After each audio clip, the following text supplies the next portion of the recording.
Hey everybody, thank you so much for joining us here at the Inside Show.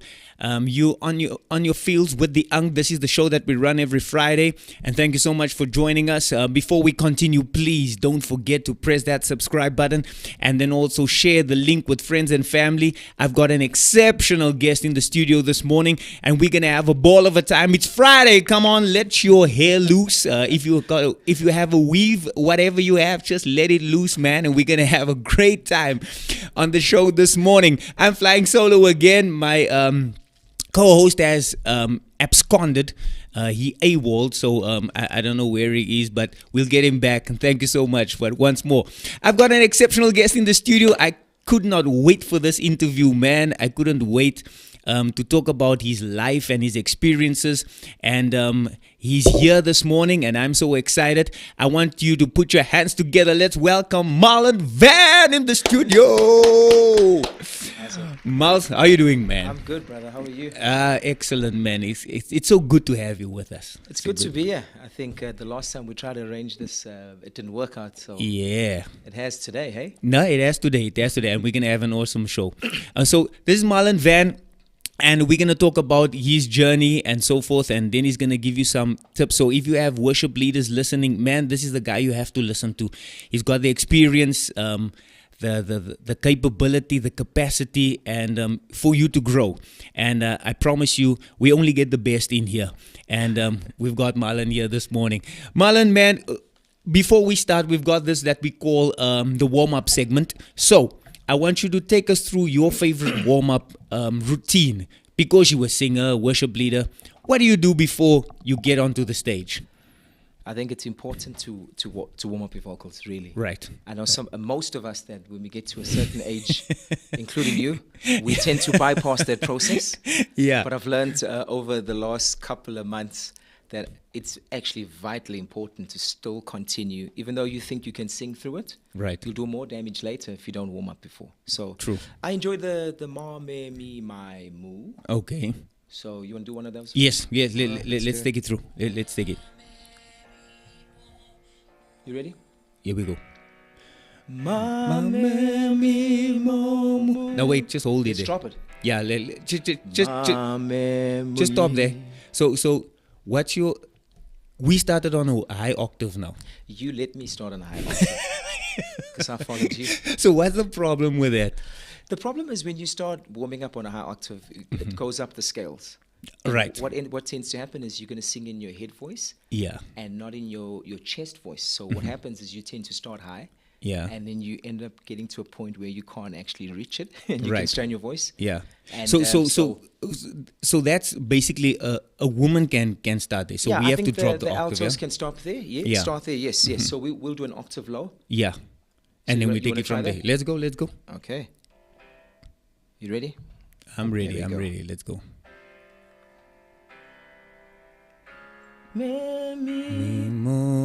That's right. One more. Ma me mi mo mu. Ma me mi mo mu. Ma me mi mo mu. I like the fact that you always do like a woo. We tend to like I always tell the guys when I'm singing, I personally avoid a lot of vibrato because the voice tends to. It's good to do it in a warm up. I must say it really helps stretch the vocal cords. Right. But I tend to avoid it, and I've seen catastrophic. When I've recorded in a studio and auto tune could not fix the vibrato. Right. But that's normally the warm up I would start with. Okay. And I have a few others that I would normally go on. The lazy way to do it is to do it on the way to church or on the way to a band practice. But it's important to spend a good solid hour, literally going through all the vocal warm ups, all the lip trills, all the normal stuff that would help stretch your vocals, warm up your vocals, so that by the time you start singing, you're good to go. You know what I realized also? Your facial muscles. So that stretching and that it's important. You know that because Very sometimes you like fall over your words. You're not pronouncing properly because that hasn't been warmed up. It is true. I've had that many times where I'd be singing and I actually did not warm up, and I'm not confessing this, but I haven't warmed up and I started feeling like a bit of a cramp because of the song that I was singing was quite a high song. I tend to open my mouth a lot wider. I mean, you look at the picture that you guys posted, most of the time my mouth is open wide. Right. But yeah, it's important to stretch the actual muscles during your warm-up. Cool. That's our warm-up segment for the morning.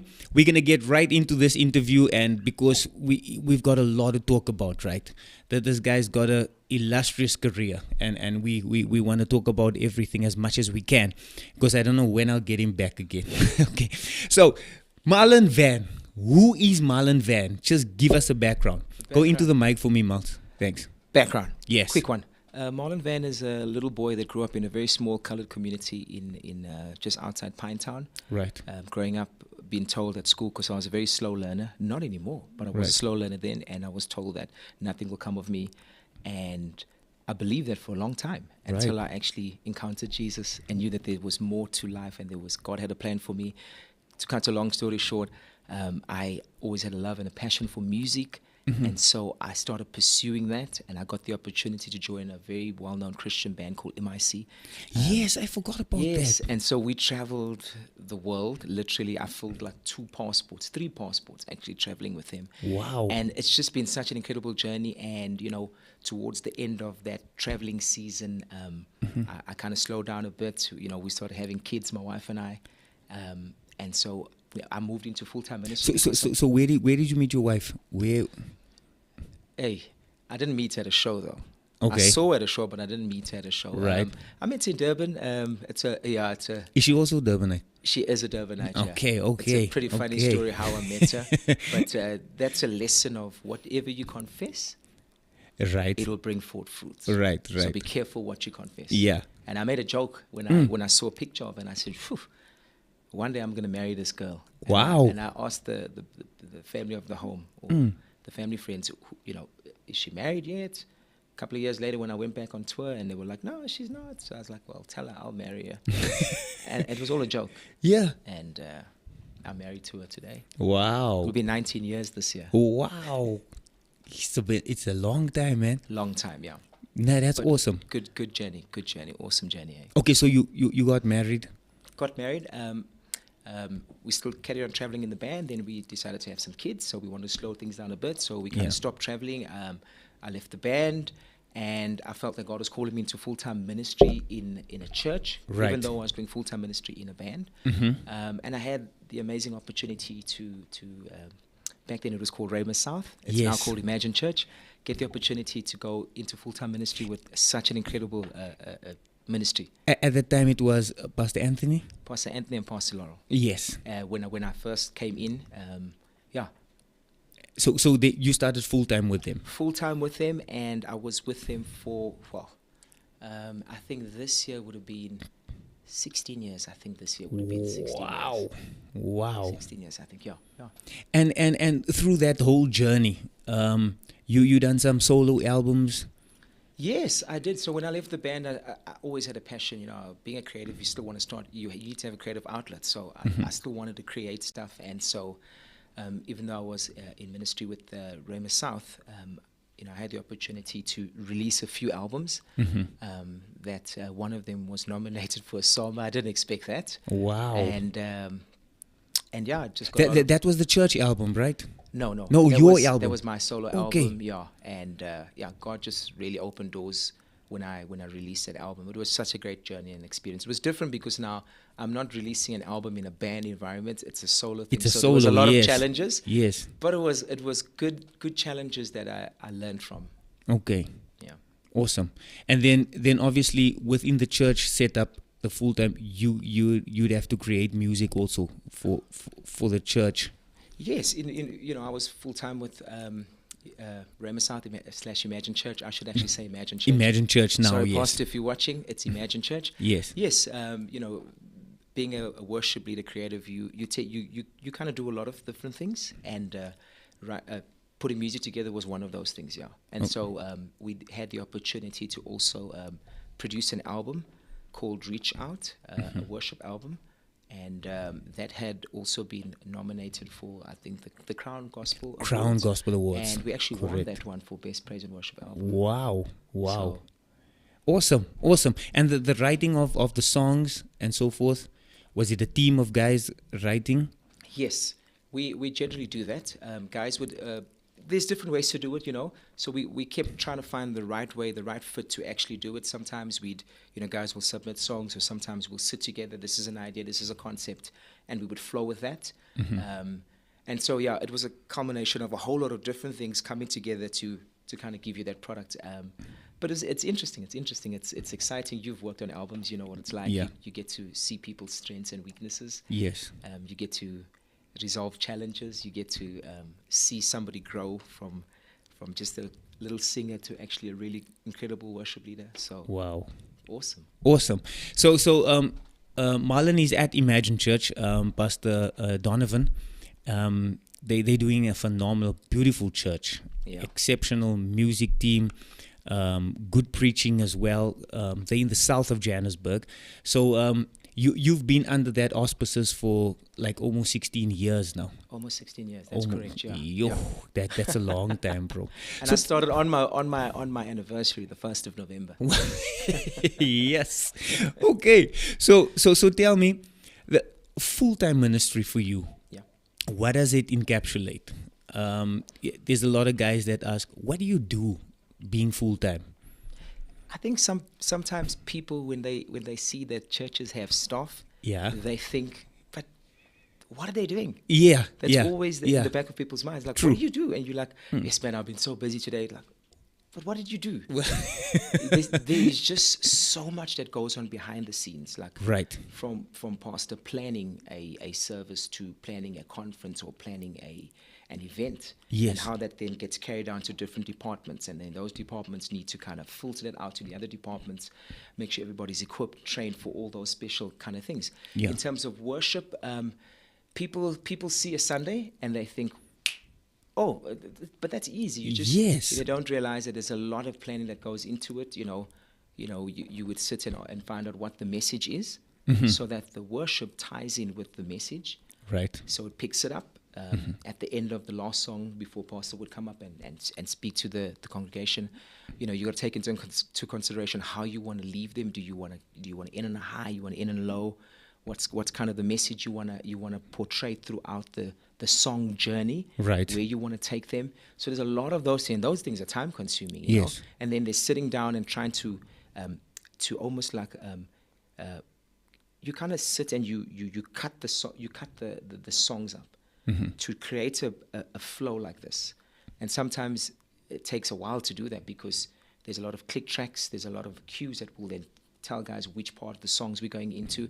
And then you got to prep those as a resource package for the team that's going to play that, because it's not, things always change every week. It's not the same kind of package. So if we're going to take a song, we're going to create a medley, right. One would have to sit with it and craft it as one item or one song, even though it's a medley, and then you've got to break that up. You've got to send resources out. You've got to run the resources down. You've got to bounce them. You know yes. the story. You've got to load them up. You've got to tell the guys, how are we going to do this? And when we get to that part, what is the chord progression? How are we going to break it up? So there's a lot that goes behind, and that's just a small part of worship. Then it's planning on team nights and what you do with the team. You also got to deal with team members. See how they're doing follow-ups. It's so important to do those kind of things. So there's a lot that goes into it. I know I've had a lot of people ask me, like, how do you do it? Because I also one day want to be a worship leader. Yeah. Or I want to work for the church. And I was like, it's a calling, man. It really is a calling. It's first and foremost. It's like, I remember Brian Houston saying this once, and it always stuck with me. If you find a church, and when you find that church, dig your roots as deep as they can go. Wow. Pour your life into it and give everything you have to that church. Wow. And so it's the same with ministry. When you come into full-time ministry, you pour everything into it. You give your heart. You give your life. You sign over those kind of things. Like the reality is, some weekends you won't be going out and chilling with friends. Because you need to be fresh for Sunday morning. Call time is 6 o'clock, sometimes 6:15 in the morning.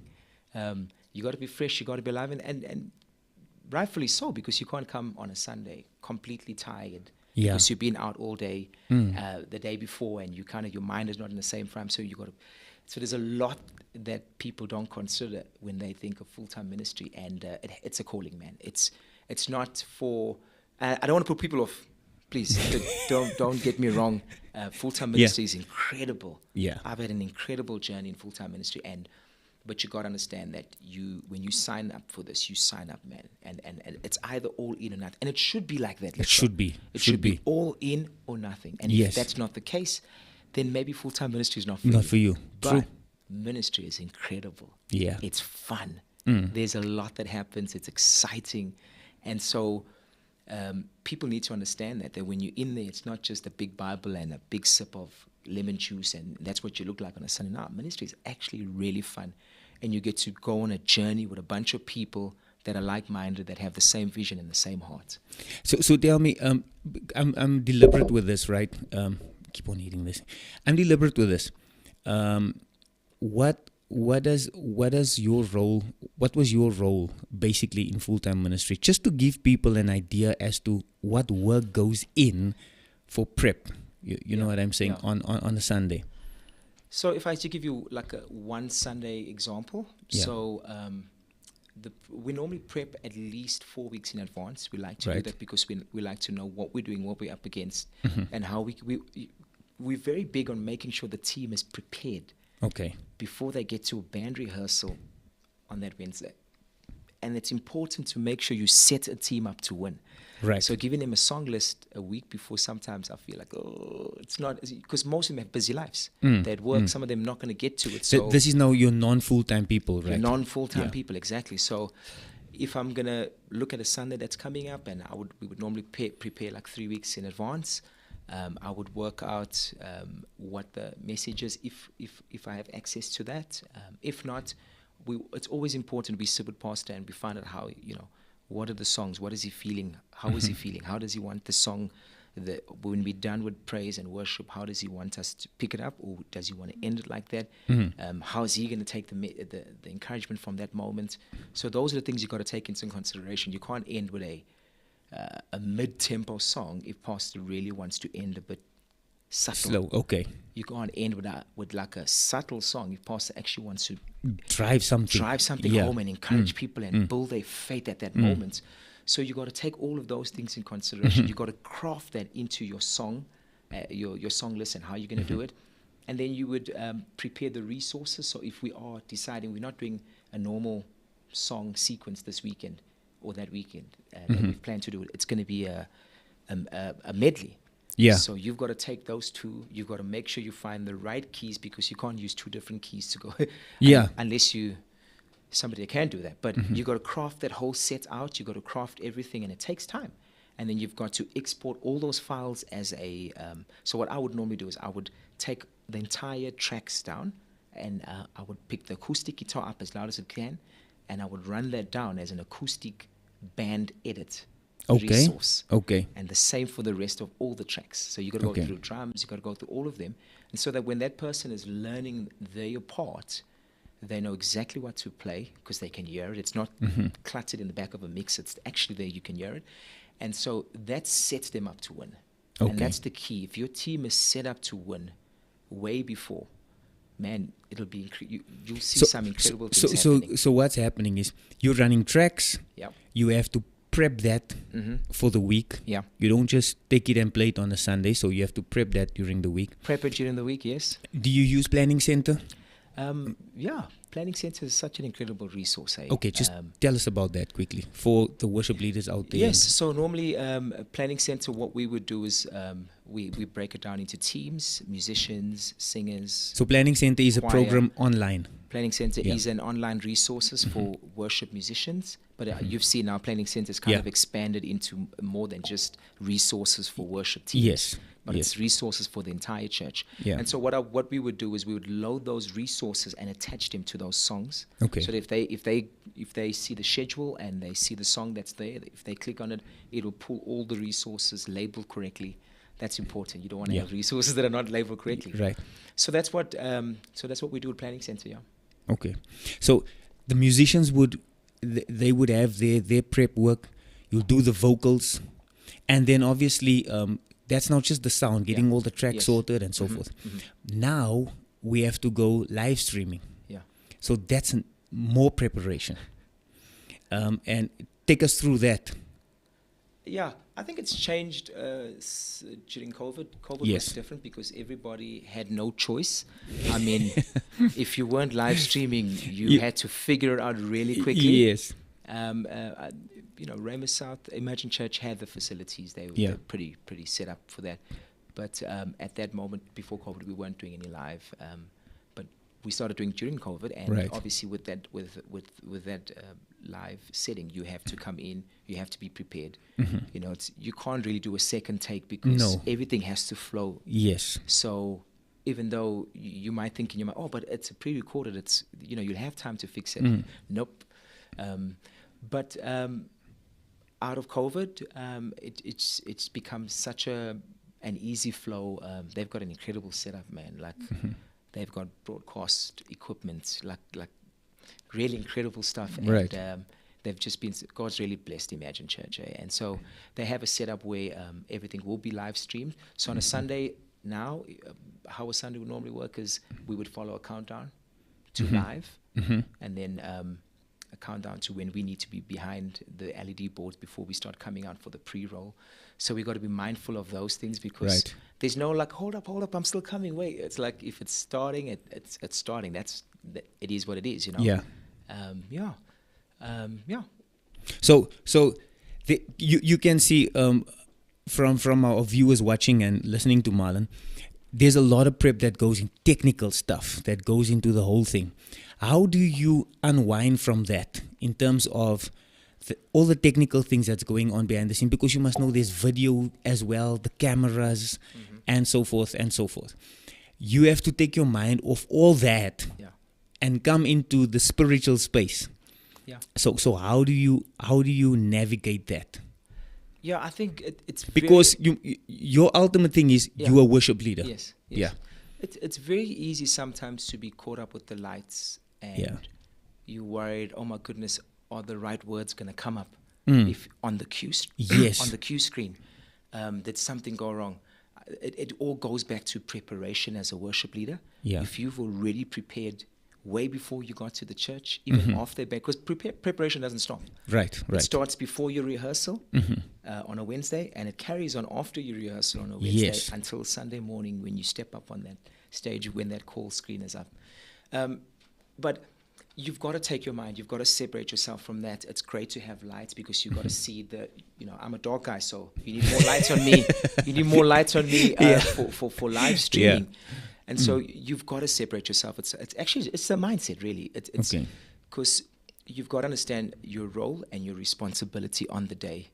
You don't need to be worrying about the lights. That's the technical team and the media team's responsibility. You just need to focus on what's been put in your hand for that day and how you need to lay that out. And things will go wrong, technically, and you need to be prepared for that. Yeah, I don't want to get in trouble, but things go technically. We've taught our team when we used to do boot camp about making sure that if something goes wrong, you've got to make sure your facial expressions don't show it. I was terrible at that. No, I got a problem with that. No, I was Marlon. very bad at that. I got a huge problem with that. And I would come off and pass it on. I was like, I saw something was wrong. And I'm like, I'm so sorry. And then now I've started, if I see the issue, I smile. Oh, God, give me that grace. I smile. Me that grace. And if it's, I've had to also start teaching myself. Because during COVID for a lot of the pre-recordings, you kind of the way the screens are set up, it's all head height. So if you're looking at it, it looks like you're looking at the camera, but you're reading the words. Yeah. So I've had to teach myself now to learn all the words off by heart. Sometimes it doesn't always go that way, but when it does, I need to have the understanding of it's not about me. Because if I start going, pull the mic away and be all disappointed. Now I'm making it about me. I need to just carry on and get the job done. Yes. So I've learned to just, if something goes wrong, if my in-ear batteries for the packs die, I'll just keep going. You know, I've got fallbacks on, so I'll take my ears out and I'll just follow the drum sets behind me and keep the pace. And it happened. Yeah. You know, if the words go down, you know, we've got guys in the team that are always checking, so they'll call the cues if somebody's not familiar with the words, or if the loop tracks start to skip and we fall behind. My Lord. We've kind of taught the team to kind of work with that. Yeah. And you got to have fallbacks or troubleshoots if that has. It's so important in the team to have talk about troubleshoots. Yes. Even in a rehearsal, if this goes wrong, what is our fallback?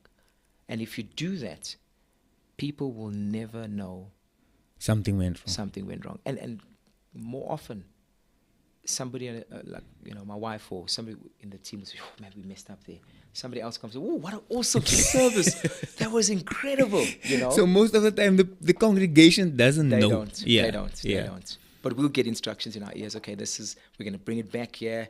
Okay, you know, Marlon or whoever's leading worship that day. All right, say something here so that we can build back into it. Yes. You know? So it's always a team effort. Even though you're leading the service, you can't lead it without the team. Wow. The team, it's never a worship leader's responsibility. It's actually a team responsibility. Yes. And I've learned that you can never do it without the team. Awesome. But you know what? Marlon is I'm sure some of you have watched these online stuff and so forth and watch how he leads worship with a passion. And the man is not just the worship leader that speaks to you. And so this man can actually sing. He can sing. So not today. We're gonna go through a song that you love. And you're gonna break it down for us, right? Okay. Yeah. So we're gonna get to the keyboard over there, and then we can go through that song. I hope you're enjoying this. If you have any comments or questions, please just put it in the comment section so that we can try and answer, especially those worship teams that are out there. We've got this man only for this interview, so whatever you want to ask, whatever it is, we've got the knowledge right here with us, and he'll answer to the best of his ability. All right. So you're going to monitor from there. So that's cool. Yeah. Okay. So most of my friends. Okay. Can we have that mic on, please? All right. Yeah. There we go. Yeah. Okay. So now most of my friends know me that know me know I love this song, and I thought I'll just maybe break it down for you. It's called "Yeah As in Heaven." It's by Elevation. I love this song, and you know, when I would get a new song, or just a song in general, and I want to prepare a song, I like to deconstruct a song. Firstly, I want to find out what's the message. Okay. What are they trying to convey? What is related to scripture in this? Because sometimes it's so important that a song can be catchy, it can be amazing, but the tune is pumping. But there's nothing of substance and I hear you. And has meat onto it. So this song for me is incredible because it takes you on a journey. Here as in heaven, I like the first verse, and I'll try and see if I can play it. I told Lester I wasn't feeling well, so I'm not going to make excuses. And I'll break the song down for you. There's three parts of the song that I enjoy, and it's especially the first verse, and it's the chorus, and it's the bridge. The atmosphere is changing now, for the Spirit of the Lord is here. The evidence is all around that the Spirit of the Lord is here. So, you know, the way I would break that, and I think the way the writer worked this out was when they started that first verse, there was a lot of confidence in what they were saying. Right. There was a lot of belief in saying, and they were speaking something into existence. Right. You know, sometimes it's so often, if we don't believe the words we sing, it does not translate. There's never that connection. And so when the writer talks about the atmosphere is changing now, Right. for the Spirit of the Lord is here. The evidence is all around that the Spirit of God is here. Yeah. There's already a bold statement Yes. of faith. Yes. And so that's what I love about how it takes you on that journey. And it reminds you, hey, God is here. God is here. Yes. He's about to do something incredible. Yes. And then you look at the chorus, and I love the way the chorus goes. It goes, overflow in this place, fill our hearts with your love. Your love surrounds us. You're the reason we came to encounter your love. Your love surrounds us. And so, that chorus is talking about now God is moving. He's doing something. Do you feel it? Yes. Do you perceive it? Yes. And, he's talking about God is about to fill your hearts. You know what? He's all around. Surrender to him. Yeah. And so that's what I love about that chorus. It sets you up. It sets you up every time you come back to that chorus. And then you go to the verse and it reassures you that miracles can happen. Miracles can happen. You've just got to believe. And I like that song because, there's a lot of incredible worship songs out there. True. That are great for a cool gathering at youth. Yeah. That is great for a cool gathering at the church coffee shop, or just to play on the Yes. on the playlist. But there are some songs that just literally shake the foundations of heaven and get God's attention because of the sincerity in how they deliver the message.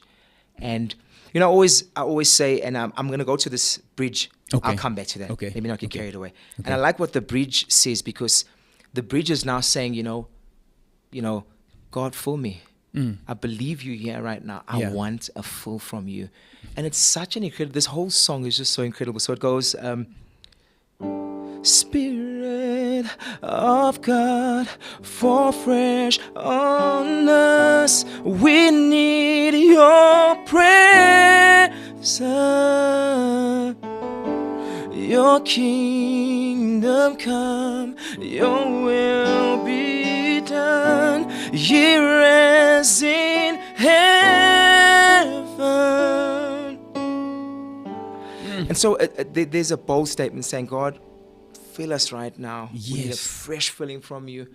You know what? I always say that we constantly need to be filling ourselves. That's why whenever I need to just get there, Yes. that's the song I put on Lester. Okay. That's the Okay. song in preparation, you mean before you. Exactly. In Yeah. my prayer room, when Yes. I call my studio my prayer room. Right. But when I'm really just saying, God, I just need a fresh touch. For me, that's the song that just gets me there because of the message behind it. And it's so important to deconstruct songs to make sure that Yes. the songs make sense. Yes. Not just lyrically, but biblically. Yes. And Yes. theologically. It's so important. Otherwise, it's just going to be a bunch of words, great tune, but it's not going to leave any seeds in people's hearts. And how does that change your deliverable? You know what I'm saying? Yeah. In terms of understanding the song, understanding what it's saying. Oh yes, a song is it's very important to be careful how you deliver a song. I mean, you can't go, Spirit of God, Yeah. There's a tone that you bring in. There's a tone of surrender. There's a Yes. feel. Yes. You've got to flow with it, and that's why some songs, when you can sometimes you can hear the passion behind what he's singing and the conviction. It's all part of deliverance. Deliverance. It's all part of delivery. Delivery. Yeah. Deliverance. I'm so sorry. It's all part of delivery. And Yeah. the sincerity and how you deliver that. It can't be loud. Sometimes that might be a reflecting moment where we're saying, Spirit of God, fall fresh on us. It can't be hard. It got to Yes. be, unless you're building into that big crescendo to say, wow, God, we need you. We're feeling the faith build in this room. We're feeling the atmosphere is changing. We're feeling healing starting to happen right now in this room. Then you kind of build with that, and that's very important when it comes to deliverability. How important is it? Because we're deconstructing the song. How important is it to stay close to the original chords that the guys are playing? You know what I'm saying? Yes. Look, this is a great song. You can't play jazzy chords for this song. You can't play your major nines and augmented and suspended. Yeah. You know. Why is that, Marlon? Why is that?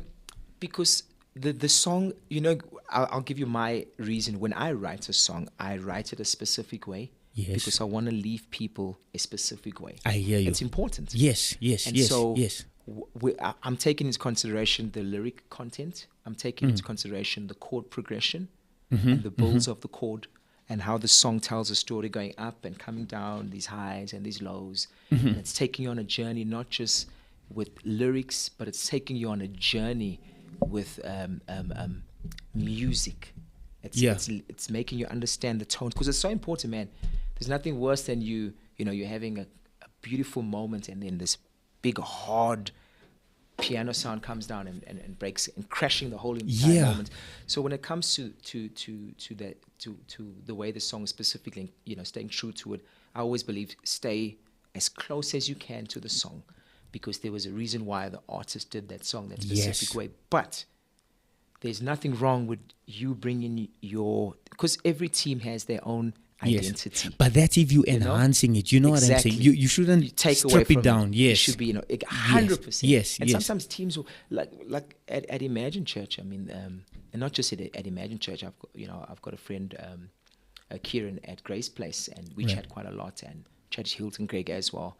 When we talk about worship, we talk about how some ministries have their own identity, and it's great. Yes. And sometimes there's nothing wrong with adding your little identity into it, as long as it doesn't take away from the song, but it 100%. actually adds to the song, and it actually takes it to another level. Oh, very important to stay close to the song. Very important. I've heard some songs that and the chords they played, I'm like, they just butchered that song. And that's so important. You know why? Because I think with the musicians as well, that's why it's important as a minister of music, where you leading the team or whatever, music pastor, you should make sure that the musicians are actually playing the correct chords. And because some guys can listen to the song and say, okay, no, I've basically figured it out. But they put their own things in there and the song just doesn't sound the same. You know what I'm saying? So it's important for you as the minister of music also to have that understanding. You know what I'm saying? And say, guys, it doesn't sound like that. Yeah. Change it up. You know what I'm saying? Try and get, because I mean now there's so much resources available. Yeah. You can actually download the chords and look at the stuff and figure out how to play it, step by step. Actually. Yes. But sometimes you will have challenges because some musicians come from different backgrounds. A lot of creatives, we all kind of stuck in our way. That's the honest truth. And so it's about learning to work with that, and then showing those guys the benefits of doing it that specific way. Yes. Because sometimes I think it's easy for us that have done this. We're always doing this every day. We're at the church. We put the tracks together. For us, it's like, it's easy to do. It shouldn't be difficult for you. But, when you kind of put yourself in that musician's shoe, all he's played was jazz clubs, and he only knows his C major 9 added 7 or sus 2 or sus whatever, So that will always be where they've come from. And so it's always finding that balance and say, okay, there's actually benefits in doing it this way. And you kind of show them that and explain it to them. It changes their perception. And you know what you do? You end up getting buy-in from that musician. Yes. Because you didn't say, hey, you need to play it like this. Otherwise, somebody else is going to play it. It's kind of finding that balance. Say, okay, I get you. And it's walking that journey as well. And I've seen it with some of my musician friends, how they've had to adapt from not being able to read music, and then to only know the C, D, G chords to playing every chord. Everything, yes. You know what I'm trying to say? Yes. So it's about walking that journey, understanding their strengths, and then adding value to help them become the best musician they can be. Wow. We've got some comments. I don't know, is there let me see here. Where we now? Sheldon Banks, morning gents, keep up the great work. Then we've got Sharon Peterson, great inside show, informative. Then Dion says, do you have any advice if the worship leader leaves and now you have this daunting task to take over and to lead the team? That's a question there for you, Marlon. Yeah, I think. What are the structures of a worship team, and how do you build an effective team? Okay, so maybe I'll start on the first point. So maybe you know what you have to do, because I want you here close to me when you're explaining this. Right, Come around for me. Yeah. So explain that. So this guy basically says the worship leader has left. He has to take over.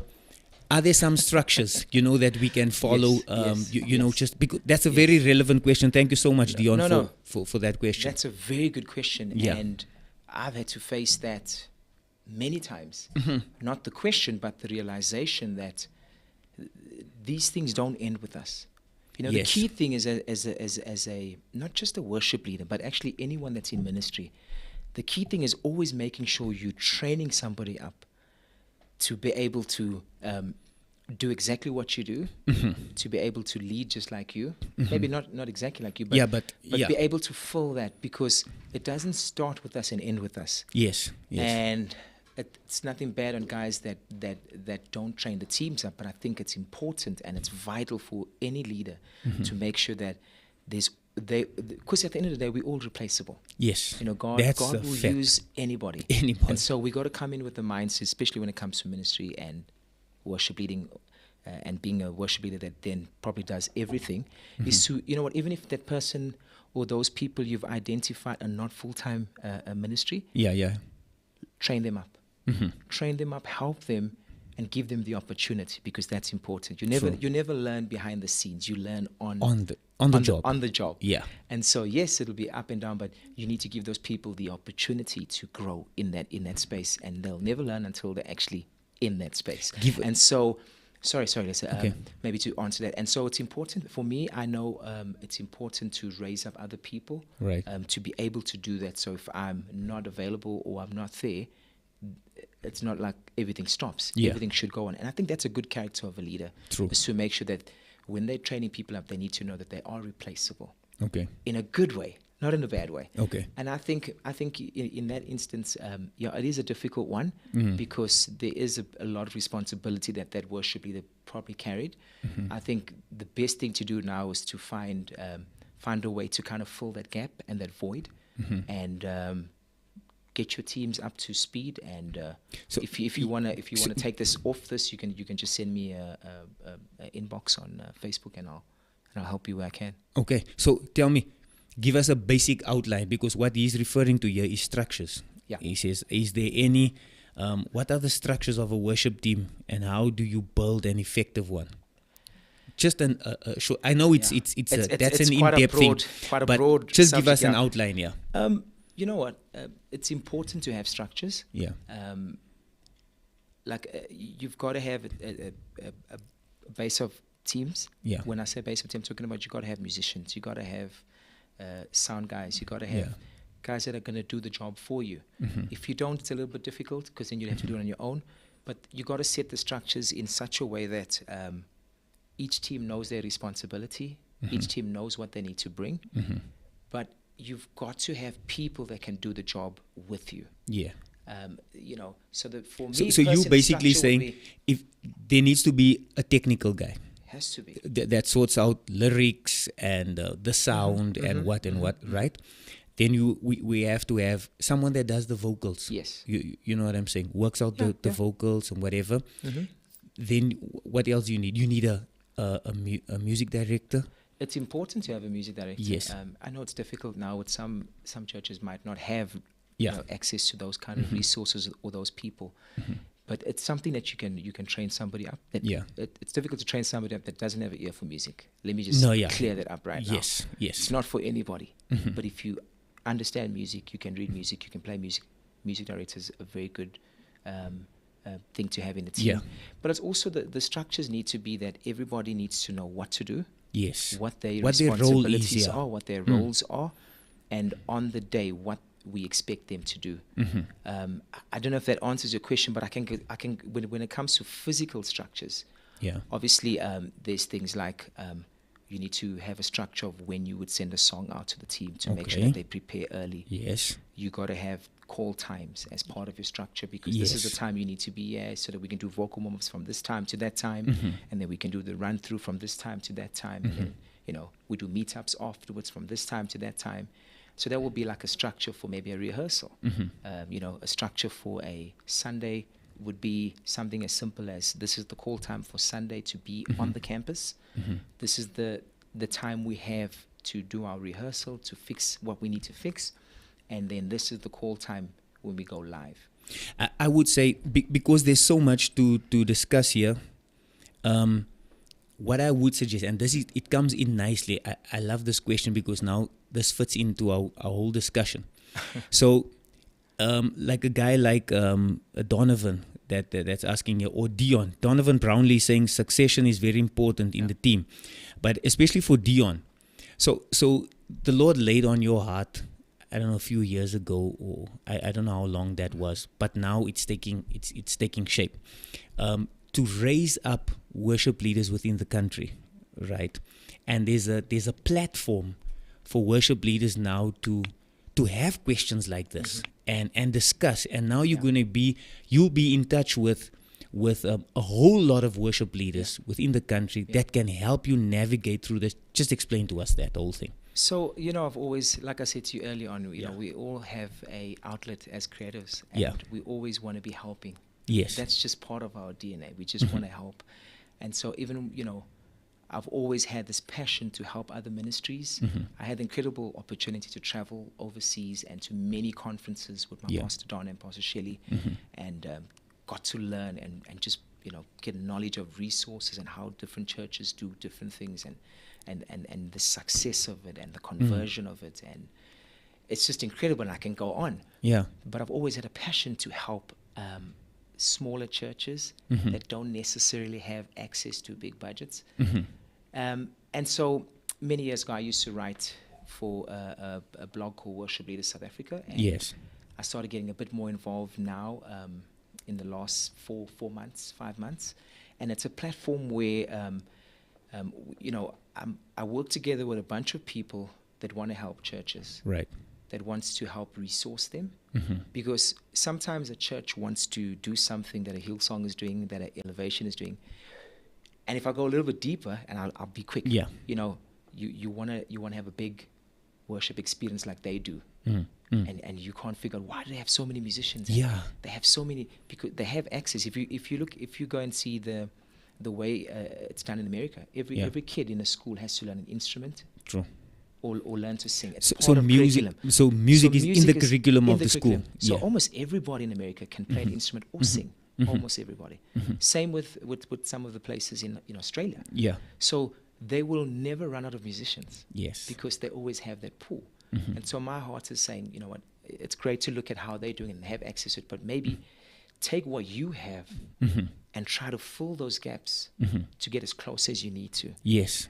Look, it's not about the lights and the sound, but it's about creating the experience. Yes. Whether it's through music or whether it's by people coming to church and encountering volunteers, you know? Yeah. And so I think that answers your question. Yeah. But also we have a website and we have a Facebook page where it is open. It's called Worship Leaders. worshipleaders.co.za, and the Facebook page is Worship Leaders South Africa and Musicians. Okay. And it's really just the platform. I'm working with quite a few South African worship leaders that many, I won't mention names here, but many are well known. And we're talking about trying to help resource churches and tell them that you can achieve a lot with a little. Yes. Yes. You bring a bunch of passion and you'll get things going. You'll get things started. And so that's always been a passion for me, is to help churches, to help them figure out how to raise teams and how to put teams together and how to have consistency in a team, because it's so important, because you guys will come and they're so fired up and they're excited, but then you've got to keep them passionate and excited and plugged in to continue doing that. Not just when the excitement wears off, because now they got to get the opportunity to sing or play with the band for that first Sunday. So, you know, we talk about those kind of things, and just having them or giving them the opportunity to have access to these resources And so we're trying to make it or couple it in such a way that it's understandable for South African. I hear you. Because we in don't our have, culture, exactly, in our setup, yeah, we don't have access to a huge budget. Huge budgets, and, true. access And things to, are expensive here, in the country. It is. Yeah. It is. But be faithful, keep pushing, keep doing, and God eventually, He provides. Yeah. He provides. And so I hope that answers the question. Yes, I think what we can do. So you can look at the Facebook page. It's called Worship Leaders South Africa, right?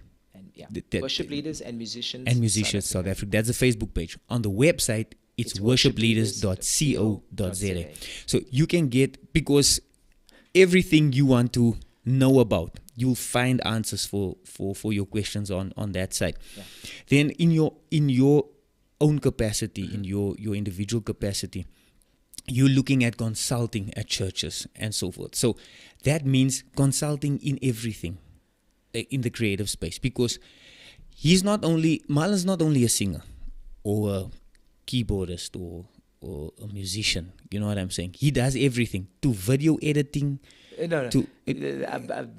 Not so much video editing. Yeah, but you can video edit. I can mess around. But maybe to add to that, yes. Web development is one of my web passions. Development, yes. I just done a certification with Google for that. Okay. And data analytics. So those kind of things, sometimes, because I feel like sometimes we miss those things even in ministry. Wow. Those data points of how many people show up. Yes. What's the attendance like? What's the demographics like? And then yes. if you work that out, you can look at this and say, okay, we need to spend more time in this area to make sure that this helps musicians get on time, be on time. Yes. It's showing, the data is showing that musicians are spending less time going over their music because they're busy at work. How do you find a way to bridge that so that they're able to have or play the resources while they're at work, so that they are well prepared? And so I've been doing a bit of that. I've been consulting a lot in web development and creating a brand, because it's just, as a creative, we tend to enjoy doing a lot of things because that's our creative output. Yeah. The other thing is helping churches with teams as well, helping them understand culture, how you build culture in a team. And so that's always been my passion. And right. I've chatted to Pastor Don, and he's given me the blessing on that. So awesome. It's been good. Awesome. But you still at Imagine Church, you're still yes. leading worship. The team is running. I have taken a break for a month. Okay. But the team is doing incredibly well. They're just on another level, and God is doing incredible things at Imagine Church, man. Yeah. So if you don't have a church, you're more than welcome to pop over to Imagine Church. Yeah, and if the doors are closed, you can come to Crystal as well. Just enjoy yourself here in the presence of the Lord. No, absolutely. I'm just kidding. Yeah. So listen, man, we about to sign out, right?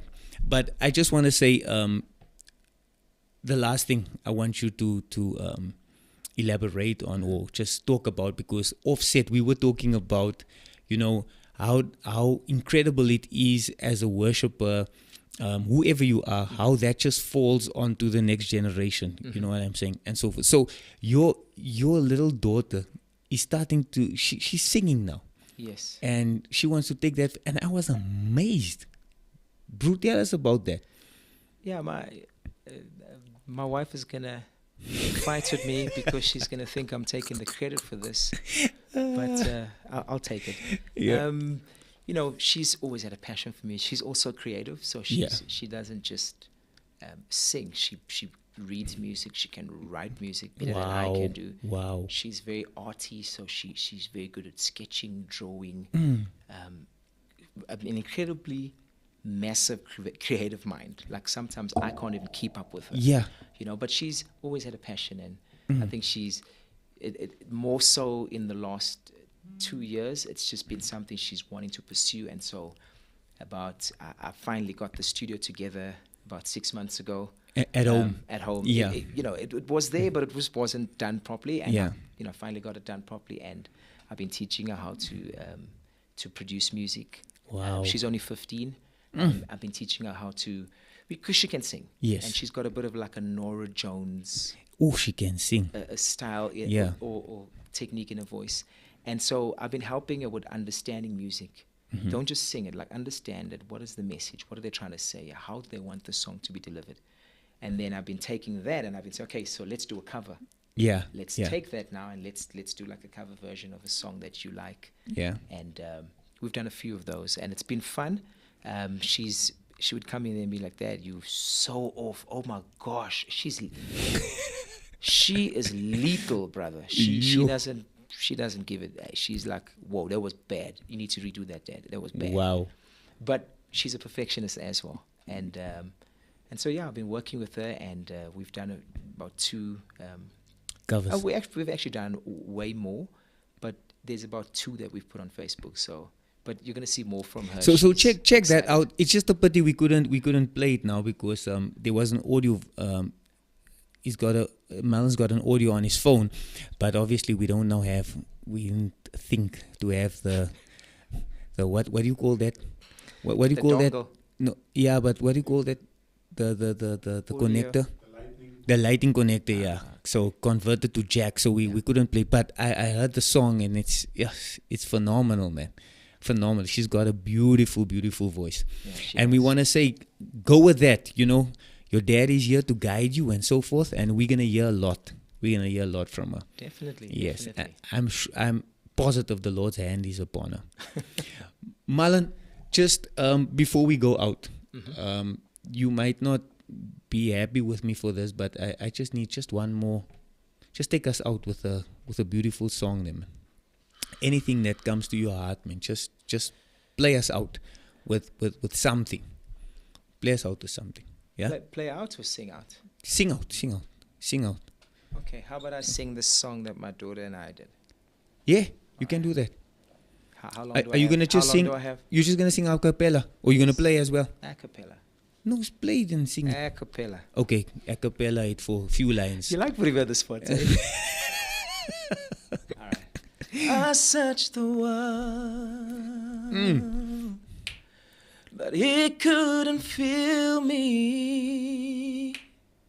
Man's empty praise and treasures that fade are never enough.